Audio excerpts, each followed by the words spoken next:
하나님 말씀 열왕기하 15장 32절에서 38절까지 말씀입니다. 함께 봉독하겠습니다.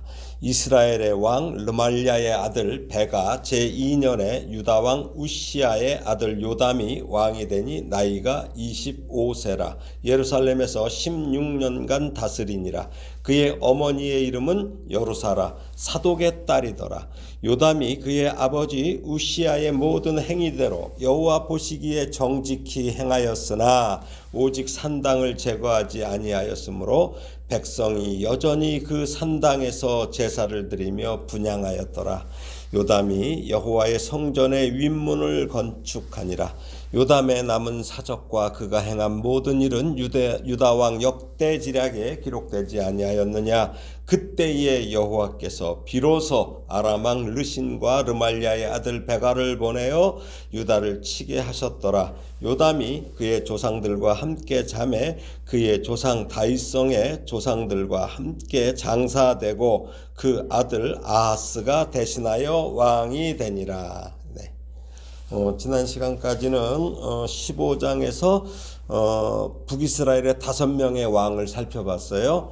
그리고 오늘은 또 이제 남유다의 제11대 왕인 요담의 통치와 관련한 이 기록을 살펴보려고 합니다. 오늘 본문의 내용은 두 부분으로 나눌 수 있어요. 먼저 32절에서 35절까지는 요담의 통치 개요와 그에 대한 열왕기서 저자의 평가입니다. 요담은 북이스라엘 왕 베가 제2년에 즉위하여 16년간 유다를 다스렸어요. 저자는 요담에 대해서 뭐라고 그래요? 그의 아버지 우시야처럼 정직히 행하였으나 산당은 제거하지 않았다고 이렇게 평가합니다. 다음으로 36절에서 38절은 요담의 기타 행적에 대한 기록인데 특별히 요담이 유다를 다스린 때부터 여호와께서 아람왕 르신과 북이스라엘 왕 베가를 통해서 유다를 치셨다고 이렇게 기록하고 있어요.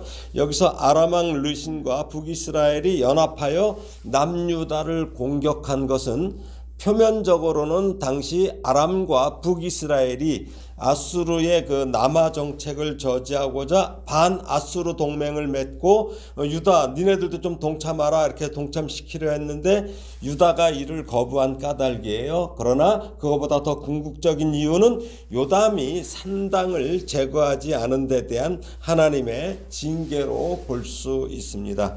그렇습니다. 늘 말씀드리지만 이 세상 역사나 정치나 경제나 사회 문제에서 우린 자꾸 그것만 갖고서 뭘 보고 있어요. 그 문제에서.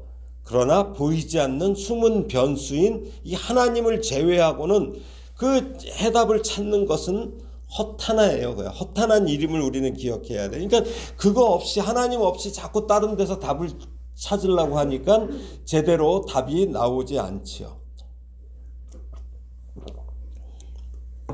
오늘 본문 이제 32절 33절을 다시 읽어보겠습니다. 이스라엘의 왕 르말랴의 아들 베가 제2년에 유다왕 우시야의 아들 요담이 왕이 되니 나이가 25세라. 예루살렘에서 16년간 다스리니라. 그의 어머니의 이름은 여루사라 사독의 딸이더라. 요담 원래는 요탐인데 요탐이라고 하는데 이 말의 뜻은 여호와는 완전하시다라는 뜻이에요. 여호와는 완전하시다. 앞서서 27절에서 베가가 북이스라엘의 베가가 요담의 아버지 아사랴의 52년 즉 아사랴의 마지막 통치 년도에 왕이 되었다는 기록과 요담이 25세의 왕이 되어 16년간 다스렸다는 기록에서 이 16년은 요담이 그의 아버지 이 아사랴 다른 말로 뭐예요? 우시야죠. 우시야가 성전에서 분향을 하려고 향로를 잡았다가 나병에 걸리죠.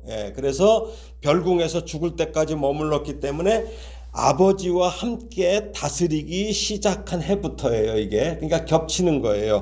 그러니까 요담의 아버지 아사랴와 함께 다스린 해는 즉위년이라고 안 하고 공식적인 첫 해로 이렇게 계산을 해요. 이것은 뭐냐면 섭정에 대해서 계산하는 일반적인 방식이에요. 그래서 이게 남유다에서는 이런 게 자꾸 있죠. 같이 이렇게 겹쳐서 나오고 있습니다. 그러므로 요담의 공식적인 통치 기간은 16년이며 실제 통치 연수는 15년이 되는 거죠. 예. 그래서 요담의 통치의 시작은 이스라엘 왕 베가 제2년이며 마지막은 베가 제17년이 되는 거예요. 베가 북이스라엘 왕 베가의 제17년 이게 됩니다.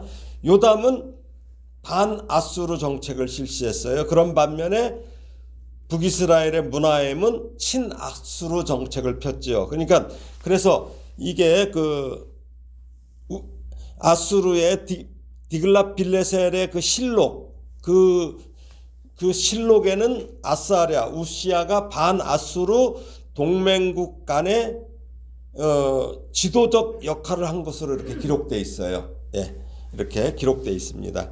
그리고 이제 여기 보니까 요담의 어머니 이름이 나오죠. 여루사. 이름이 등장하는데 사독의 딸이라고 소개되죠. 사독. 예, 사독. 예. 그 전에 앞에까지는 유다 왕의 어머니는 출신 지역으로 소개를 했어요. 출신 지역. 근데 여기 요담의 어머니는 사독 가문의 딸이라는 것을 강조해요. 사독 가문은 대제사장 가문이에요. 제사장 가문. 그러니까 우시아 왕이 사독 가문의 딸과 결혼했다는 것은 그래도 왕실이 남유다 왕실이 대제사장 가문을 멀리하는 것이 아니라 그 대제사장 가문과 이 결혼도 함으로써 남유다는 그래도 여호와 신앙에서 멀리 떨어져 있지 않았다는 것을 의미하는 거예요. 예. 그래서 이제 여기 어머니의 이름이 나온 것을 이제 알아봐야 되겠죠. 예, 오늘 보면 34절, 35절을 다시 읽어보겠습니다. 요담이 그의 아버지 우시아의 모든 행위대로 여호와께서 보시기에 정직히 행하였으나 오직 산당을 제거하지 아니하였으므로 백성이 여전히 그 산당에서 제사를 드리며 분향하였더라. 요담이 여호와의 성전의 윗문을 건축하니라. 예. 여기 보니까 요담이 그의 아버지 우시아의 모든 행위대로 여호와께서 보시기에 정직히 행하였다고 이렇게 기록되어 있죠. 그런데 역대기서 저자는 좀 더 구체적으로 이걸 기록하고 있어요. 그래서 역대하 27장 2절에 보면 뭐가 나오냐면 여기에 여호와의 전에는 들어가지 아니하였다 이렇게 기록하고 있어요. 거기 들어갔다가 나병 걸렸잖아요, 아버지가. 예? 그래서 이게 기록되어 있습니다. 그러니까 자기 아버지 우시아가 직접 하나님께 분향하려다가 나병이 발병하는 그 징벌을 하나님께 당하자 요담은 아예 그냥 성전에 들어가지 않음으로써 이 제사장 직분을 침해하는 죄를 범하지 않았다는 이야기예요. 그러니까 아버지 우시아의 범죄로 인한 그 고난이 아들 요담에게는 약이 된 거예요. 범죄를 막는 요소로 작동됐어요. 완전히 뭐 시청각 교육이죠. 뭐 아버지가 나병에 걸려서 죽을 때까지 그러고 있었으니. 예. 또한 여기에 좀 아까 그 소개한 어머니 여루사의 역할도 있었을 거예요.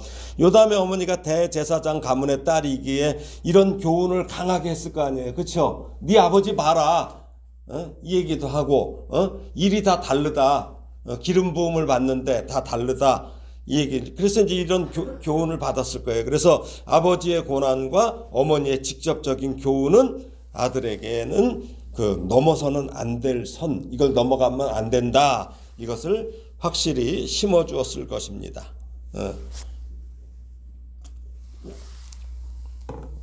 요담도 아버지 우시아 그 왕처럼 산당을 그대로 남겨둔 것을 제외하고는 하나님 보시기에 정직히 행하였고 나름 여호와를 향한 열심이 있어요. 그래서 성전 윗문을 이렇게 건축했다고 그러죠. 예. 이게 여호와의 성전의 윗문은 성전 북쪽에 위치한 문으로 이게 그 왕궁에서 성전 바깥 뜰로 나갈 때 사용된 문이에요. 그래서 이 문이 그 전에 열왕기하 14장에 나오죠. 북이스라엘과 전쟁에서 그 에브라임 문에서부터 성 모퉁이 문까지 400규빗이 헐렸다고 그랬잖아요. 그래서 이 기록이 있는 걸 봐서 그때 무너졌을 것으로 그것을 이제 무너진 것을 이제 다시 이제 이렇게 증축한 것으로 학자들은 보고 있어요. 요담은 자기 아버지의 신앙을 따라 여호와 보시기에 정직하게 행했어요. 요담은 하나님을 기쁘시게 하는 일이 무엇인지 알았기 때문에 자신을 높이지 않은 거죠. 아예 성전 근처에도 안 가고 그는 백성이 여호와를 경외하도록 인도하며 여호와 앞에서 바르게 행하려 했으나 이 산당이 참 문제예요. 산당. 이름을 차라리 죽는 당 했으면 괜찮은데 산당. 예. 이게 문제예요.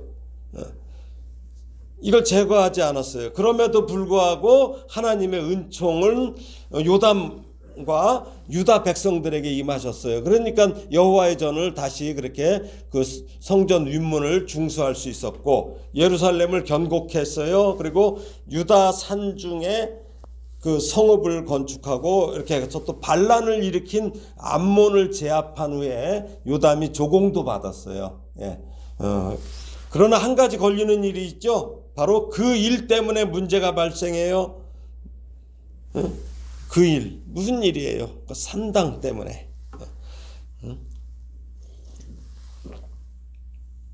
자, 36절에서 38절을 읽어보겠습니다. 시작. 요담의 남은 사적과 그가 행한 모든 일은 유다 왕 역대지략에 기록되지 아니하였느냐? 그때에 여호와께서 비로소 아람 왕 르신과 르말리아의 아들 베가를 보내어 유다를 치게 하셨더라. 요담이 그의 조상들과 함께 자매 그의 조상 다윗성의 조상들과 함께 장사되고 그 아들 아하스가 대신하여 왕이 되니라. 예, 오늘 여기 본문에서 표면적인 언급은 없어요. 그렇지만 아람 왕 르신과 르말리아의 아들 베가의 그 유다 남유다 침공은 치게 하셨다고 그러니까 하나님이 내리신 징벌이죠. 예, 징벌의 방편인데 이것은 분명 유다 왕 요담과 이 유다 백성들이 죄악에 대한 징계와 경고를 하시는 사건이라 할 수 있죠. 예, 본문에서 이런 재난이 닥친 이유에 대해서는 명백하게 이렇게 밝혀져 있지는 않아요. 그러나 유다의 산당을 제거하지 않았고 이것에서 백성들이 분향한 범죄와 밀접한 관련이 있을 거예요. 여기 뭐라고 그래요? 35절 보면은 오직 산당을 제거하지 아니하였으므로 백성이 어떻게? 여전히. 이 여전이라는 말이 걸리는 거예요. 예. 그 다음에 특히 여기 37절을 보면은 그때에라는 말이 나오죠. 그때에. 예, 그때에라는 말로 하나님의 심판 사건을 시작하고 있음을 볼 수 있어요. 여기서 말하는 그때는 언제예요? 막연한 시간이 아니에요. 하나님께서 인내하시고 기다리시다가 최종적으로 정하신 심판의 때를 말하는 거예요. 하나님이 참다가 이제 외국의 군대를 보낸 거예요. 이게 예. 하나님은 이 인간의 범죄에 대해서 반드시 심판을 하셔요. 그래서 그 시간을 정하시고 징계를 내리셔요. 그러나 오래 참으시죠. 자꾸 늦추셔요. 그러니까 만일 그날이 될 때까지 우리도 마찬가지죠. 돌이키지 않고 회개하지 않는다면 하나님은 우리가 저지른 죄로 인한 대가를 반드시 치르게 하시는 분입니다. 그게 하나님의 공의예요. 사실 열왕기서는 이 같은 내용들로 가득 차 있어요. 열왕기서 서두에부터 나오죠. 솔로몬 왕국의 그 영광이 쇠락해 나라가 둘로 나누어 찢겨진 사건. 또 여로보암의 집, 또 바하사의 집, 오므리의 집, 예후의 집이 하나하나 차례차례 무너지고 파멸을 당한 비극적 사건들은 우연한 우연한 시점, 우연히 이렇게 이루어진 게 아니에요. 하나님께서 정하신 그 심판의 날이 이르기까지, 그때까지, 이때까지 회개하지 않고 그날이 이르기까지 더욱더 악을 행한 것에 대한 그 필연적인 결과들이었죠. 마찬가지로 여기 37절에 그때에 역시 하나님이 정하신 심판의 시점, 심판하시기로 한 그때, 이렇게 말할 수 있습니다. 그리고 이러한 심판의 시점은 이제 북이스라엘이 먼저 17장에 가면 아수르에게 이제 멸망당해요. 그리고 이제 유다가 바벨론에게 멸망당하는 날, 그 정점에 이르게 되는 거죠. 이처럼 열왕기서에서 누누이 기록된 이 재난과 이 환란의 사건, 오늘 본문의 유다 왕 요담과 유다 백성들이 당한 이 국가적인 위기와 또 이제 앞으로 있을 북왕국이 먼저 멸망하고 남왕국이 또 멸망한다는 거죠. 이 모든 것은 하나님의 심판의 구체적인 신뢰예요. 그래서 이것은 우리에게도 하나님께서 정하신 그 심판의 날은 반드시 있음을 이 경고하는 말씀이에요. 그렇죠? 그러니까 이 말씀은 무슨 말씀이에요? 겁주는 말씀이에요? 복된 말씀이에요? 복된 말씀이에요. 이게 받아들이면 복이에요. 사도행전을 잠깐 보겠습니다. 사도행전 17장 30절 31절이에요.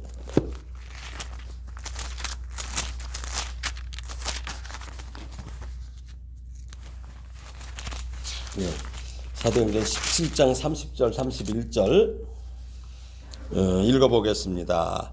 알지 못하던 시대에는 하나님이 간과하셨거니와 이제는 어디든지 사람에게 다 명하사 회개하라 하셨으니 이는 정하신 사람으로 하여금 천하를 공의로 심판할 날을 작정하시고 이에 그를 죽은 자 가운데서 다시 살리신 것으로 모든 사람에게 믿을 만한 증거를 주셨음이니라 하니라. 예. 다 정해졌어요. 그렇죠? 예. 심판한 날을 작정하셨어. 그러니까 그때가 되는 거죠. 바로 그때가. 예. 알지 못하던 시대에는 하나님이 간과하셨어요. 근데 이제는 복음이 다 전해졌어요. 그렇죠? 핑계치 못해요. 그렇습니다. 심판의 날이 있음을 알고도 죄를 반복하며 하나님의 경고하심에도 불구하고 멸망을 향해 달려갈 만큼 우리가 어리석은 그 비둘기 같은 존재가 돼서는 안 됩니다. 특히 무엇보다 성도인 우리가 범한 죄와 이 악한 행실에 대해서 하나님께서 반드시 심판하실 날이 있음을 알고 있는 복된 사람들이 우리 성도예요. 이걸 알고 있으면 복된 사람들이에요. 모르면 성도도 아니에요. 예. 이처럼 마지막을 염두에 두고 살아가는 사람은 그렇지 않은 사람과는 전혀 다른 삶을 살아가야 해요. 그렇죠? 모습이 달라져야 돼요. 그게 마지막 날에 있을 하나님의 심판과 징계를 기억해서 죄에서 돌이키며 선하고 의로운 삶을 살아가야 되겠죠. 그렇게 될 때 어떻게 됩니까? 하나님의 심판대 앞에서는 오히려 칭찬받겠죠. 예, 그러한 거룩한 성도로 서기를 주님의 이름으로 축원합니다. 예, 37절에는 중요한 두 단어가 나와요. 좀 아까 먼저 살펴본 게 그때를 살펴봤는데 이어지는 말이 또 뭐가 나와요? 비로소가 나오죠. 비로소. 예. 그때에 그다음에 비로소 이 말이 이렇게 나와요. 비로소라는 말은 1차적으로는 먼저는 이제 시작되었다라는 의미를 갖고 있어요. 비로소 이제 시작된다 이해할 때 하죠. 그리고 또 다른 의미도 함축되어 있어요. 그게 뭐냐면 이제 후로는 이제 비로소 이후로는 더 큰 환난과 재난이 있을 수 있다는 암시예요. 그러니까 바로 하나님으로부터 무섭고 험한 재난이 이제 시작되었어. 근데 점점 회개하지 않으면 강도를 더한다는 얘기죠. 그렇게 해서 유다 왕국을 점점 강하게 압박할 것임을 의미하는 말이에요. 물론 하나님께서 유다 왕국에 재난을 내리시기 시작했다고 해서 그것을 막을 도리조차 없이 무작정 심판이 거세어질 것을 의미하는 건 아니죠. 항상 시작되면 얼른 회개하면 되죠. 그거예요. 그러니까 다른 한편으로는 이러한 환난과 재난의 시작은 남유다에게는 어때요? 더욱 적극적으로 회개하고 돌이킬 수 있는 기회예요. 이게 기회의 시작일 수도 있다는 말씀입니다. 그러므로 이러한 적극적인 회개와 돌이킴에 이 기회마저 무시하고 환난과 재난을 초래한 죄악을 돌이키지 않는다면 뭐 어쩔 수 없죠. 감당하기 어려운 시련이 점점 무게를 더하며 죄에 대한 징계로 임할 것임이 분명한 것입니다. 가슴 아픈 일이지만 이번 경상남북도에서 난 산불로 인해서 피해가 막심하죠. 사망이 30명. 서울 면적의 80%가 불에 탔다고 그래요. 뭐 주택 피해가 뭐 어마어마하더라고요. 거기다가 뭐 교회들도 많이 불탔어요. 이번에는요. 그 전에 그 2년 전인가 동해안 그 산불하고는 더 뭐 비교가 안 될 정도로 현재 뭐 그 화재 원인은 수사 중이어서 자세히 알 수는 없어요, 아직은. 근데 일반적인 그 산림청에서 나온 그 산불의 원인은 보통 일반적으로 입산자외의 그 실화. 그 다음에 농산물의 어떤 그 부산물 소각, 쓰레기 소각, 담뱃불 실화, 건축물 화재가 이제 비화돼서 뭐 이런 식으로, 그러니까 아주 사소한 것에서 발생하는 것을 보게 돼요. 가서 뭐 저기 뭐야 성묘가 갖고 거기서 뭐 불 떼고 뭐 이런 짓들 하거든요. 또 담배 피고,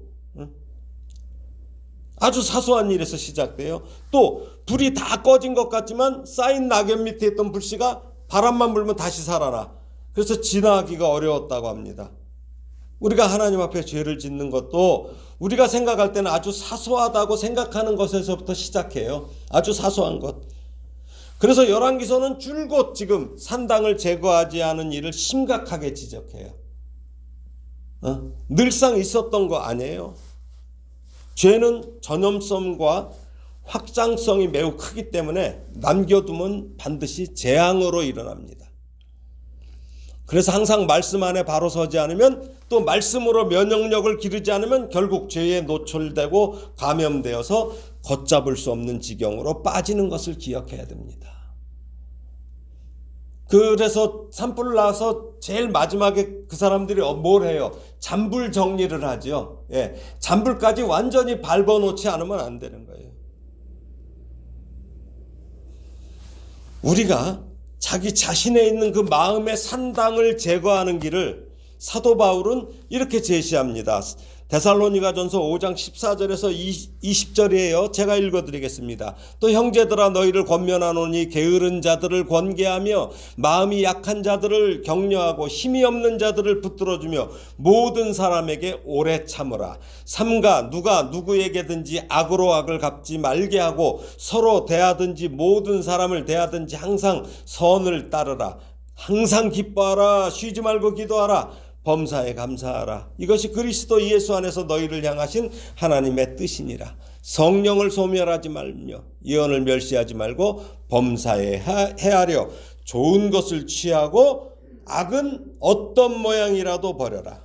여기 불씨지요. 예. 말씀을 정리합니다.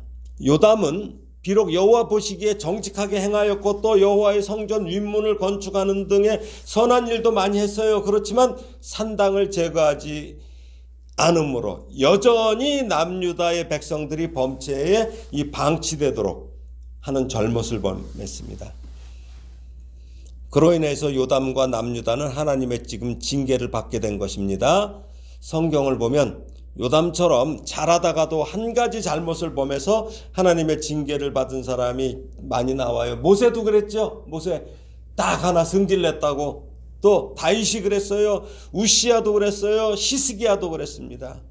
그래서 사도 바울은 우리에게 온전함을 이룰 것을 권고했어요. 고린도후서 7장 1절에 보면 그런즉 사랑하는 자들아 이 약속을 가진 우리는 하나님을 두려워하는 가운데서 거룩함을 온전히 이루어 육과 영의 온갖 더러운 것에서 자신을 깨끗하게 하자, 이렇게 말하고 있어요.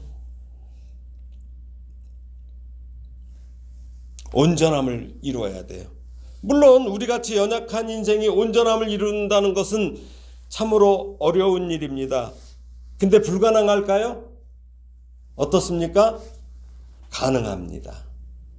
왜 그럴까요? 우리 안에는 우리의 연약함을 아시고 우리를 도우시는 성령님이 내주하시기 때문이에요.